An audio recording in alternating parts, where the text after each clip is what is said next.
This is part 3 of a series on K-means clustering. In this video, we will look at the K-means ++ algorithm and implement it in code from scratch.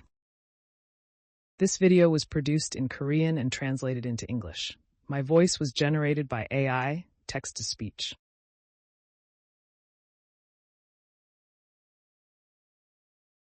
In the last video, we looked at the standard K-means algorithm and implemented it in code.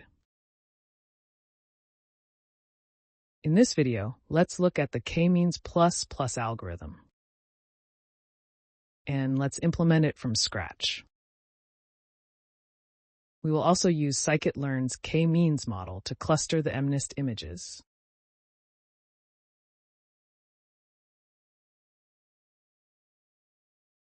K-means ++ is an improvement on the standard K-means clustering algorithm. This was proposed by David Arthur and Sergei Vassilvitskii in 2006 to spread out the initial centroids. This reduces the local minimum problem and improves the overall performance of clustering. The K-means ++ algorithm presented in this paper is as follows. It's relatively simple. We'll look at this in more detail with a simple example on the next page.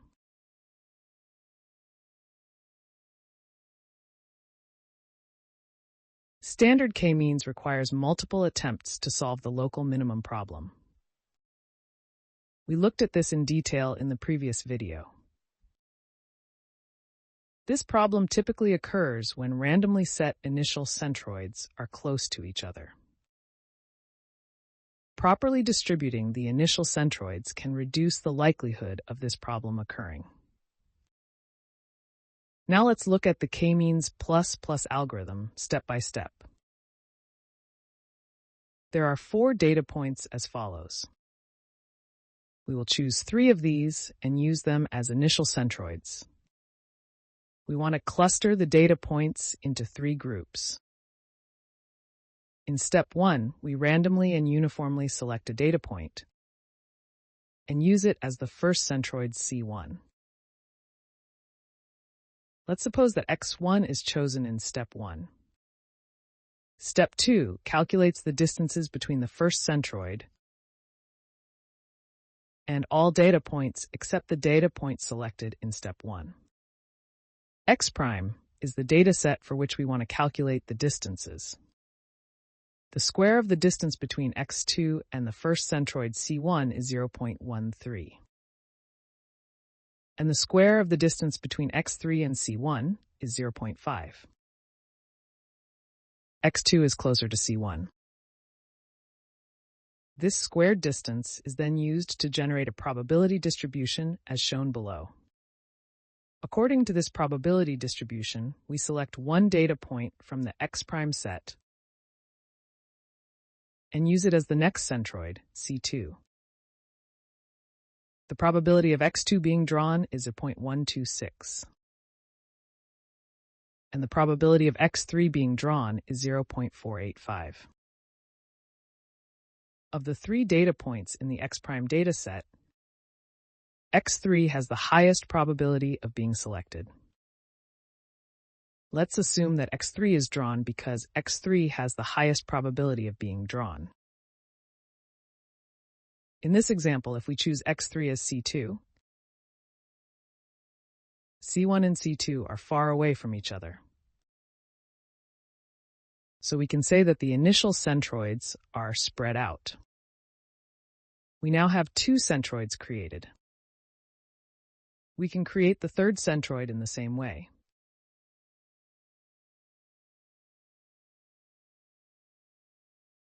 Since X3 was used as the second centroid, the X' dataset contains X2 and X4. Calculate the square of the distances between X2 and the 2 centroids. The square of the distance between X2 and C1 is 0.13. And the square of the distance between X2 and C2 is 0.17. Choose the smaller of these This is to reduce the probability that the data point close to the existing centroid will be selected. The square of the distance between x4 and c1 is 0.4. And the square of the distance between x4 and c2 is 0.1. We choose the smaller one, 0.1. Using the selected d-squared, we generate a probability distribution shown below. The probability of x2 being drawn is 0.565. And the probability of x4 being drawn is 0.435. We create the third centroid based on this probability distribution.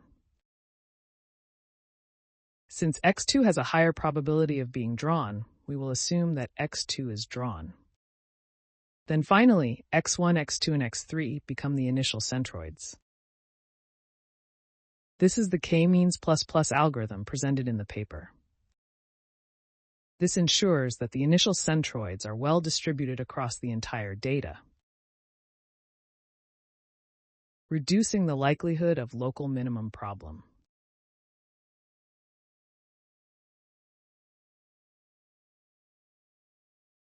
Next, let's write code to cluster the data using KMeans algorithm.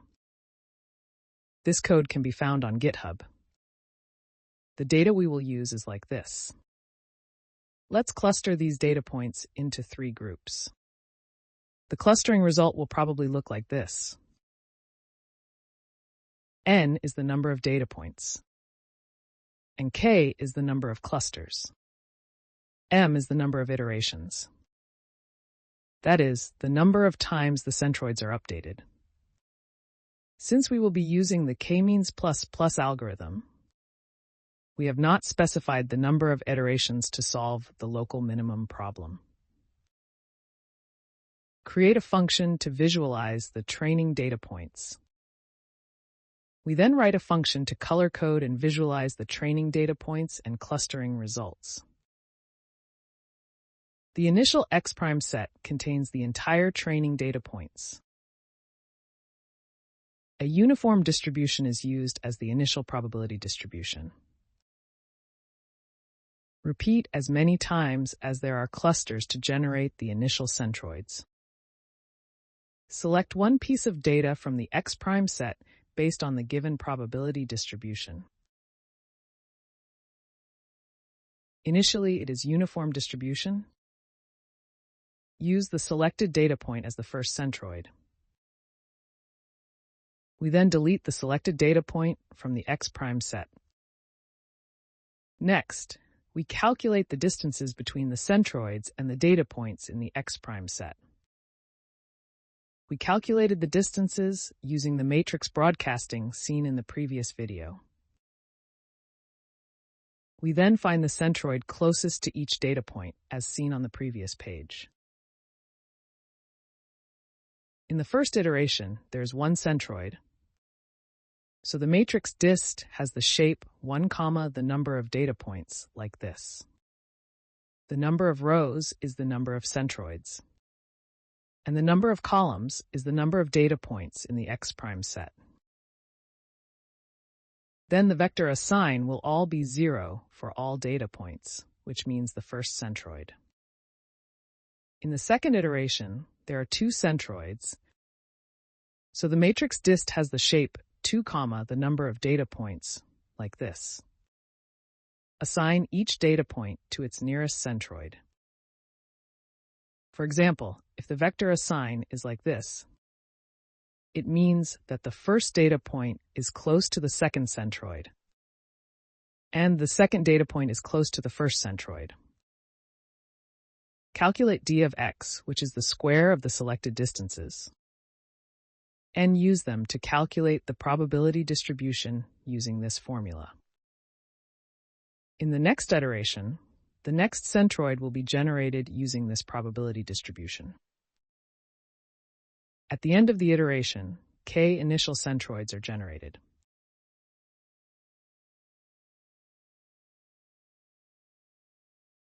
Next, we perform the standard k-means using these initial centroids. The following code is the same as the code seen in the previous video, so explanation will be omitted. Let's take a look at the results. The initial centroids chosen are as follows. The initial centroids are spread out over the whole range of the data points. Since the initial centroids are chosen according to a probability distribution, a data point close to the previous centroid may be selected and used as the next centroid. However, it increases the chances that the initial centroids will be evenly spread out. The final centroids are like this. You can see that the centroid is located at the center of each cluster. You can also see that the error decreases faster than the standard K-means. The final error is 5.87.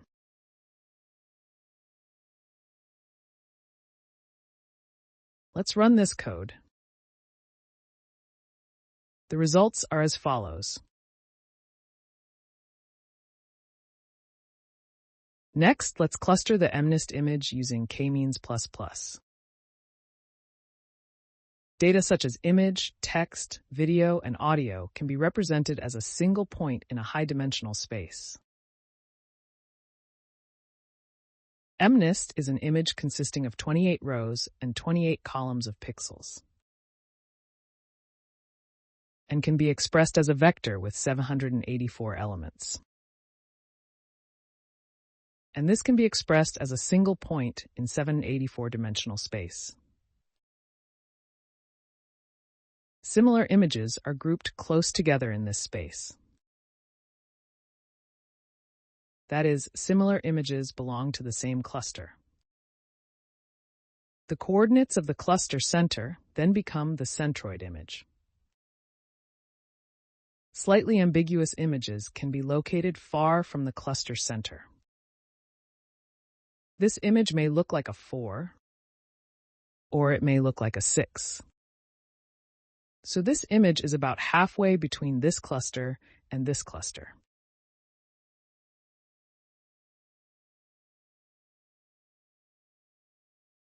Now let's cluster the MNIST images using Scikit-Learn's K-means model.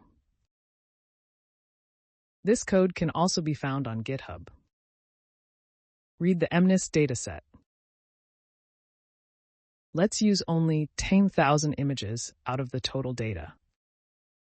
Generate data X and normalize it to a value between 0 and 1. The shape of X is 1000, 784. A 784-dimensional vector is one image, and there are 1000 such images. Create a K-means model. The MNIST dataset consists of 10 types of digit images, so we will cluster them into 10. Set the init argument to KMeans++. This is the default for K-means model. And the number of iterations to solve the local minimum problem is set to 5.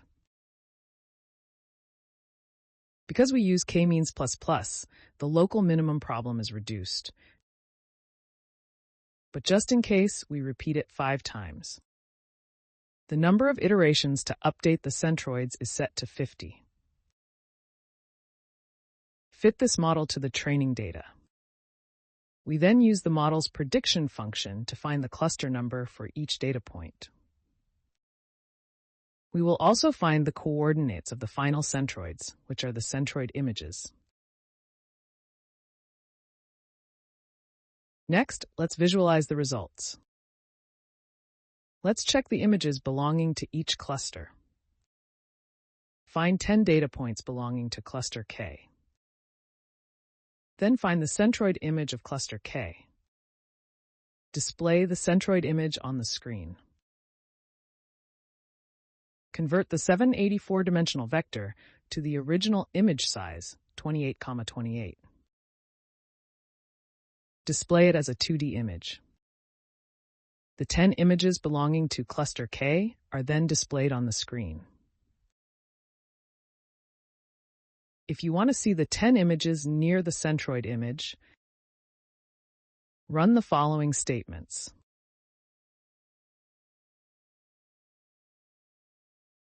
Let's check the results.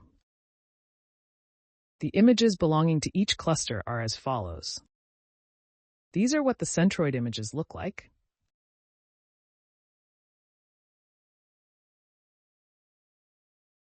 And these are the cluster numbers. These images are distributed in cluster 0. And these images are distributed in cluster 1. Cluster 2 contains many slightly slanted letters 1. And cluster 6 contains a lot of letters 0. And cluster 7 contains a lot of letters 6. Not all identical letters are in one cluster, but similar letters are usually in the cluster. These images are probably far from the centroid. This time, let's check the images closer to the center. Similar images are distributed near the center of the cluster. KMeans clustering allows you to group not only image data, but also the data such as video, text, and audio into similar groups.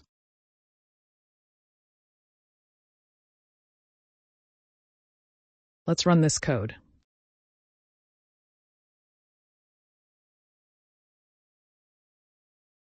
The results are as follows. Let's check 10 images closest to each centroid image.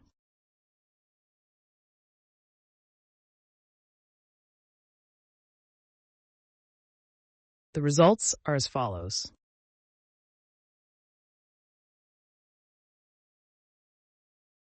So far, we have analyzed the KMeans++ algorithm and implemented it from scratch. In the next video, we will look at how to find the optimal number of clusters.